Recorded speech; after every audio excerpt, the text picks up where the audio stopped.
ఇండస్ట్రీలో ఎంతో మంచి సక్సెస్ అందుకున్నటువంటి వారిలో సినీ నటి కాజల్ అగర్వాల్ ఒకరు. లక్ష్మీ కళ్యాణం సినిమా ద్వారా తెలుగు ప్రేక్షకుల ముందుకు హీరోయిన్గా పరిచయం అయినటువంటి ఈమె అనంతరం తెలుగులో ఎన్నో అద్భుతమైన సినిమాలలో నటించారు. ఇలా తెలుగులో వరుస సినిమాలలో నటిస్తూ ఉన్నటువంటి ఈమె అనంతరం తమిళ, హిందీ భాషా చిత్రాల్లో కూడా ఎంతో బిజీగా మారిపోయారు. ఇకపోతే ఇటీవల కాజల్ అగర్వాల్ ఇండస్ట్రీకి చిన్న విరామం ప్రకటించారు. పెళ్లి తర్వాత ఈమె ఒక బాబుకు జన్మనిచ్చిన అనంతరం తిరిగి సెకండ్ ఇన్నింగ్స్ ని ప్రారంభించారు. ఇలా తన సెకండ్ ఇన్నింగ్స్ లో భాగంగా వరుస సినిమాలలో నటిస్తూ ఎంతో బిజీగా ఉన్నారు. త్వరలోనే కాజల్ అగర్వాల్ నటించిన సత్యభామ అనే లేడీ ఓరియంటెడ్ సినిమా ద్వారా ప్రేక్షకుల ముందుకు రాబోతున్నారు. ఈ సినిమా త్వరలోనే విడుదల కానున్న నేపథ్యంలో కాజల్ అగర్వాల్ ఆలీ హోస్ట్ గా వ్యవహరిస్తున్నటువంటి ఆలీతో సరదాగా కార్యక్రమానికి హాజరయ్యారు. ఈ కార్యక్రమంలో భాగంగా ఈమె మాట్లాడుతూ ఎన్నో విషయాలను వెల్లడించారు.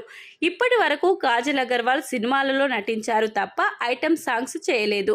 కానీ మొట్టమొదటిసారి ఎన్టీఆర్ సినిమాలో మాత్రం ఐటెం సాంగ్ చేశారు. ఈ విషయం గురించి ఆలీ ప్రశ్నించారు. డైరెక్టర్ కోసం చేశారా లేక నిర్మాత కోసం చేశారా అనే ప్రశ్న ఎదురవడంతో కాజల్ అగర్వాల్ హీరో ఎన్టీఆర్ కోసం చేశానని తెలిపారు. తాను ఎప్పుడూ కూడా ఇలా స్పెషల్ సాంగ్ చేయలేదు, కానీ ఎన్టీఆర్ ని దృష్టిలో పెట్టుకొని జనతా గ్యారేజ్ సినిమాలో స్పెషల్ సాంగ్ చేశానని తెలిపారు. ఎన్టీఆర్ తో ఉన్నటువంటి మంచి ఫ్రెండ్షిప్ తోనే ఆయన కోసం చేశానని తెలిపారు. ఇక వీళ్ళిద్దరి కాంబోలో Baadshah, temper, Brindavanam super hit సినిమాలు ప్రేక్షకుల ముందుకు వచ్చిన సంగతి తెలిసిందే.